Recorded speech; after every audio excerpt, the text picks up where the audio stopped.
You were taught that if you're nice to the world will be nice to you. That's a lie.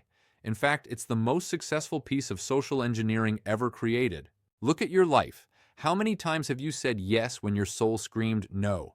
How much of your kindness is actually just a fear of conflict? Welcome to 2026. The era of the people pleaser is over. We are entering the villain era.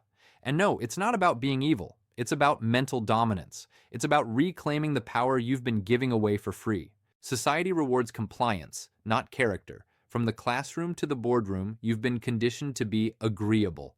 In psychology, high agreeableness is a predictor of lower earnings and higher stress. Why? Because you are predictable. When you are predictable, you are easy to manipulate. This is what we call the compliance architecture. Dark psychology thrives on your need to be liked. If I know you want to be seen as helpful, I can use your own morality to trap you into doing my work. Think of the last time a colleague asked for a quick favor that took 3 hours. They didn't choose you because you're the best. They chose you because you're the least likely to say no. You aren't being a team player. You're paying a tax for your lack of boundaries. So, how do you enter your villain era? It starts with a concept called strategic apathy. Most people operate on a default yes. The villain era operates on a default no.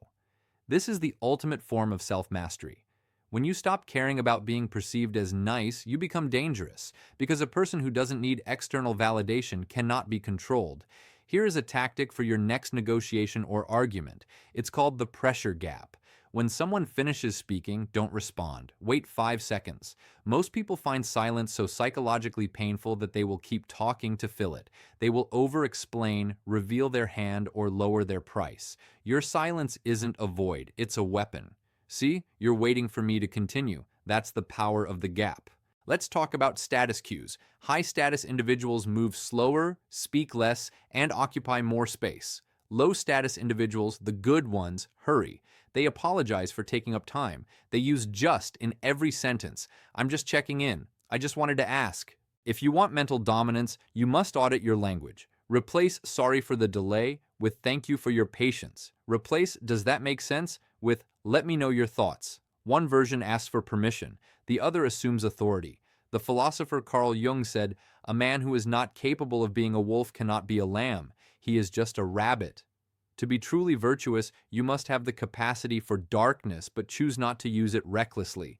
That is the essence of shadow work. If you don't acknowledge your shadow will run your life from the subconscious. The final frontier of your villain era isn't social, it's digital. Your phone is a tool of subconscious triggers. Every notification is a micro-manipulation designed to pull you out of your self-mastery and into a state of reaction. If you respond to every ping, you are a puppet.